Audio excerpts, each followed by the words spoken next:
My name is Alex, and you can call me Wenxing Wang, and this is my midterm presentation.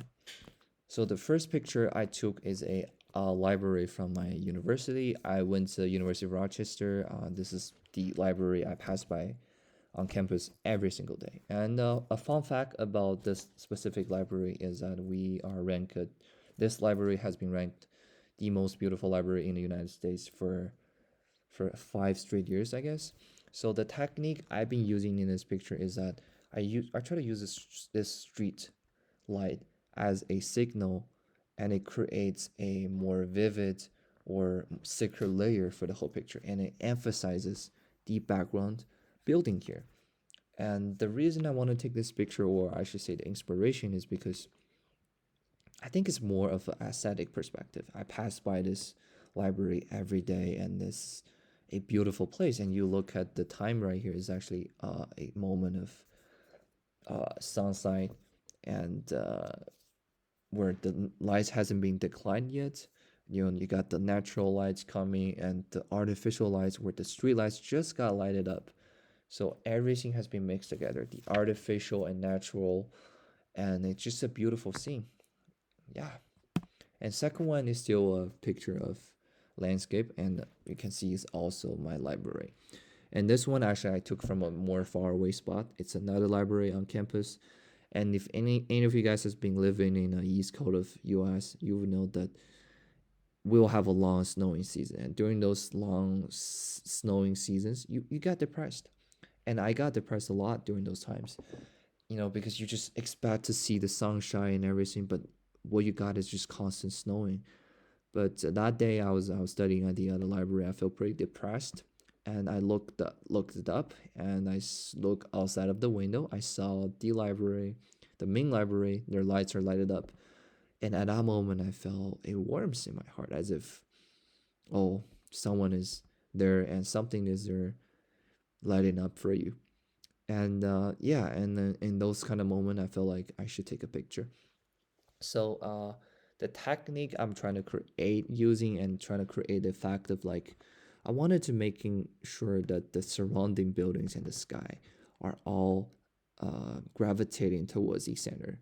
So they're sort of being absorbed, or they're leaning to the central library. That's the effect I want to create here. So to be able to do it, I'm just standing still from wherever the spot I'm taking this one, and I try to make sure my camera is on the same horizontal line with the library to create this kind of effect. Okay, third one still, which will be the last one of me shooting the library, and this one I use a technique called the law of the third, which I purposely put a flag here on the red bottom of my frame to serve as a signal. And the reason I use it because it creates layers for the picture. Like if you just shoot the library, it just seems too, I don't know, too blunt, too sharp. It can be anything, but you add this little item on the bottom, suddenly your picture has thickness. It has layers, and that's the effect I want to create as many as possible if I'm shooting something like this. And as you guys can see, I don't know if it works, but I think it definitely shows some of the effects of that. Okay, this one is a amusement park in Rochester, and it's actually being shot by the last day of this winter carnival. And the reason I want to shoot this is quite personal. It's from a more emotional perspective. It's because I don't know if you guys, I think everybody has this sort of feeling where you're at a really crowded and noisy atmosphere or environment where you should be feeling fulfillment, you should be feel happy, but all of a sudden you feel this kind of loneliness hates you. And as soon as that loneliness kind of like hates you, you get yourself stripped away from the environment. You feel like you stop belonging to this place. And I wanted to use my picture, to send that message, to deliver this kind of feeling, where everyone have this, definitely experience at least once in their life. So to be able to do it, I purposely put the big gigantic Ferris wheel in the picture, because based on science, we human beings we're seeing something gigantic, we saw something big, or we're approaching something big, we got scared and we feel ostracized. We are being forced to a subjective, no, objective perspective. And that's where you start to feel you don't belong. And to be able to amplify this, I am shooting this on a, I was squatting on the ground. I'm shooting on the upward camera angle to making sure everything has been more exaggerated to illustrate the point. And yeah, this one, like I said before, I took a lot of pictures because, not because it is commonly considered, okay, you saw something beautiful, or this is considered like, okay, this is the one of those landscapes you should take pictures, and when you saw a beautiful sunset, or you saw something special, you should take a picture. There are a lot of places on our world, and people are commonly or objectively being considered, okay, you should take picture for those. Most of my pictures I take them not because that scene is so special, it's because that scene has some personal meaning to me. And even though that might be like a really normal scene or not something super fantastic or rare, but if it means something to me, I should take a picture of it. But unfortunately, this one is not the case, because this is the trip I took this spring break in UK, and this is the British Museum. And this specific corner here has been designed by the designer of the museum to take pictures. As you can see, we have three layers: the top ceiling, the middle ground, middle area, and the ground. They're all gravitating to this point. And the reason I want to take this picture is just want to show how designers can actually using their designs, using different curves and lines to shape this aesthetic. And we as people who trying to take pictures, and we trying to follow this line here by putting our camera aligned with this to recreate the sense that the designers want us to see. And yeah, this is another one of picture I use a lot of third. I was on this little island in New York City, and I was having a picnic. I feel so fulfilled, peaced, and I just feel like every time you feel this sort of feeling, inner peace and happy, you should take a picture, right? And then I'd be like, you know what? Let's take a picture of this. So I use this tree as my signal, and so that it can just draw the attention to the faraway Statue of Liberty. And so to be able to do it, I don't, because the Statue of Liberty is small enough already, because I'm at a faraway spot, so I don't want to do a downward or upward angle. I just want to be uh, on a horizontal line aligned with the Statue of Liberty. And yeah, that's what I how I do this picture. And that's it. And this one is when I go to Hawaii, when I went to Hawaii with my girlfriend recently. And we had a whole group of people going there. And this is one of the tallest mountain on an island in Hawaii. It's called Big Island, and this mountain is called Monarchy. And because Hawaii has like one of the purest air, so their sunset is beautiful. And we waited there for like an hour and a half just to see the sunset. But the scene you can see is like the sunset doesn't seem to be the central or the protagonist of this picture, because there's a story behind of it. I went to a restroom, and when I came back, I saw all of my friends standing up taking a picture of the sunset. Their back there is facing my direction, and it's just at that moment I realized, oh, this is the thing I want to capture. The sunset is beautiful, of course. Like I said before, this sunset on Monarchy is what people considered you must take a picture moment. But when I look at my friend, when I look at their shadows, I realize that's the thing I value the most. The group, the friendship. This is where I treasure the most. Those people. I come here because they're accompanying me. All right. So then I realized, I should take a picture of them. That's something I personally value. It has a personal meaning to me. So I took this picture. I name it friend. Okay, here's another picture on the same spot, Monarchy Mountain, and this is one of those gigantic labs built by NASA to observe whatever the interstellar situations that is happening on the universe.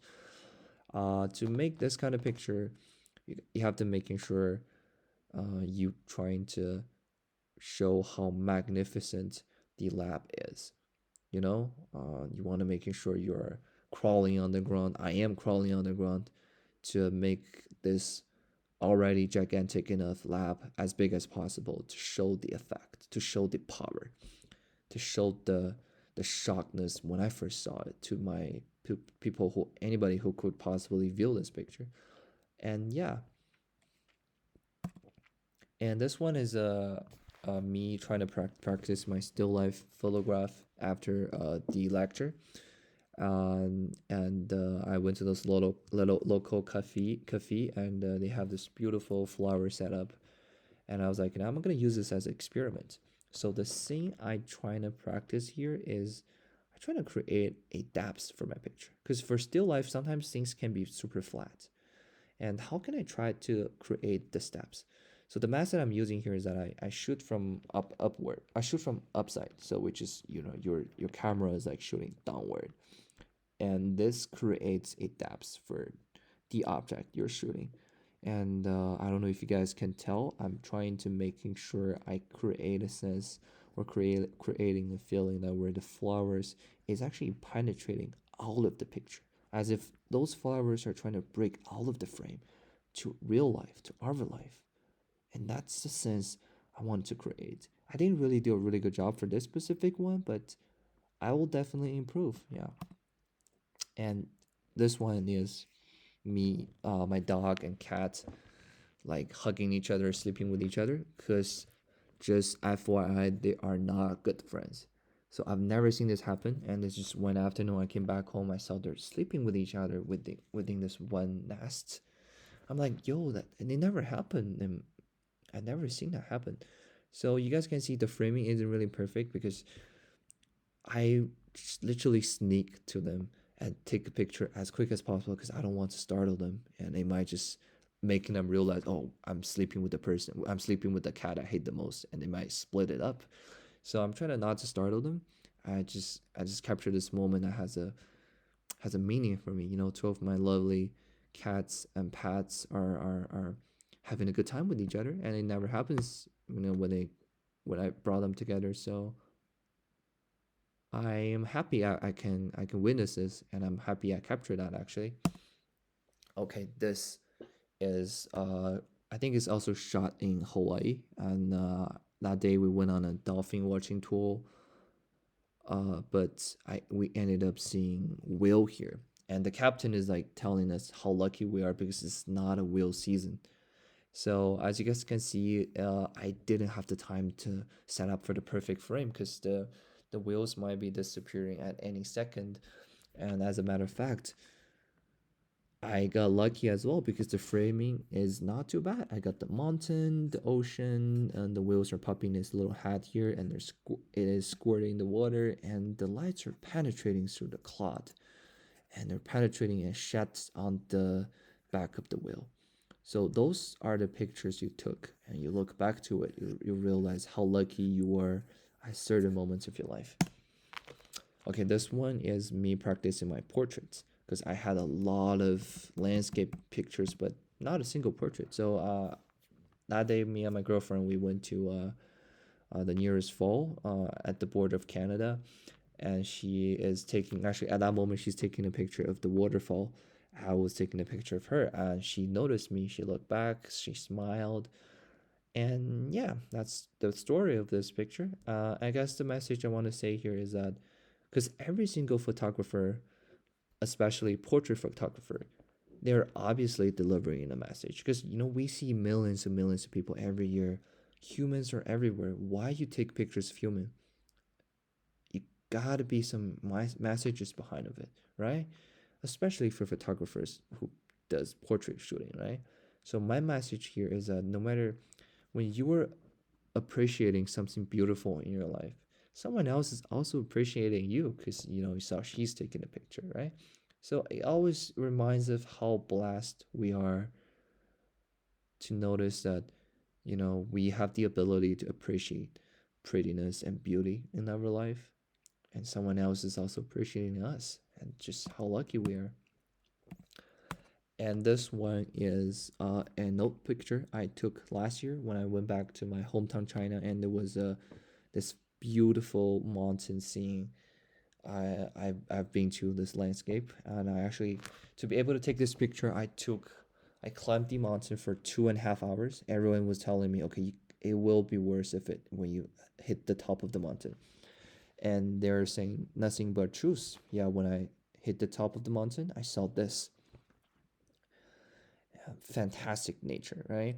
So when I try to take pictures, because the scene already have a leading line, the river, even though it's like zigzagging here, but it's still leading somewhere. And with the natural leading line here, what you want to do as a photographer, even though I'm not a professional photographer, but I knew I should follow the line. I should address the line. So I set up I make sure the river starts at the left and it goes all the way here, so that when anybody views my picture, their attention has been dragged from here and all the way down to there. And this is a picture, also an old picture I took last year when I was in Hong Kong. And this is one of the pictures that has a perfect symmetrical setup. Like when I took when I got here, I look at the stairs, I look at the clock here, I'm like, yo, this place is symmetrical, right? And it has aesthetic in it. So I'd be like, I gotta take a picture of this, right? So because this is a relatively easy one, because the design and the architect itself has already been creating the symmetrical effect for you. All you have to do is just making sure you capture it. So always making sure to put your camera right here. I'm actually going, like, the angle of my camera is going the same angle with how the stairs are ascending here, and my camera just sits right in the middle where the middle railing here is like sets here. It sits here, right? Because I want to making sure my camera is at the absolute middle of the picture of the building, so that it can create or recreate the symmetrical in real life. And this beautiful lady just happens to walk here, which creates, I don't know, just more randomness, but also a more natural to the whole picture. Because if she doesn't appear, that looks a bit of stiff, right? Another one of the pictures I took, it's in Hong Kong, and it's a street, but it's like that street is it's a ramp, it's a slope, and you see the buildings near, like, this one is also symmetrical. It's pretty symmetrical, but if you see the buildings here, and if actually you've personally been there, you know that those buildings are super super old. They're massy, and but the streets are like, they're leading to another, really fashionable, like, really lots of skyscraper stuff. They're leading that way, and they're pretty modern, right? And Hong Kong is just such a place where modern and massy are like colliding with each other. And I try to create this message by, first of all, it's a pretty aesthetic place. This place, a lot of people take pictures here. There's a like little bridge here just for people to take pictures. So, I mean, aesthetic is definitely one of the reasons I took this picture, but also I wanted to try to do something. I want to deliver the message is that when you see something like this, when people in those big cities where everybody is picturing, you live in Hong Kong, you're supposed to have this fancy modern life, but they're living under a really bad condition. Their houses are super tiny, and they're super messy, and the buildings are old, and the hygienes are definitely not great. And you'll be like, how is this modern cleanness city also just, you see this stuff everywhere, like people, and the pictures has layers, people has layers, and what is wrong with this world, right? That's the message I'm trying to create here. And this is all I have here, and thank you for listening to me and for talking about all the stories and techniques I've been feeling. I've been filming those pictures, and I knew I had a lot of improvements to make about those pictures.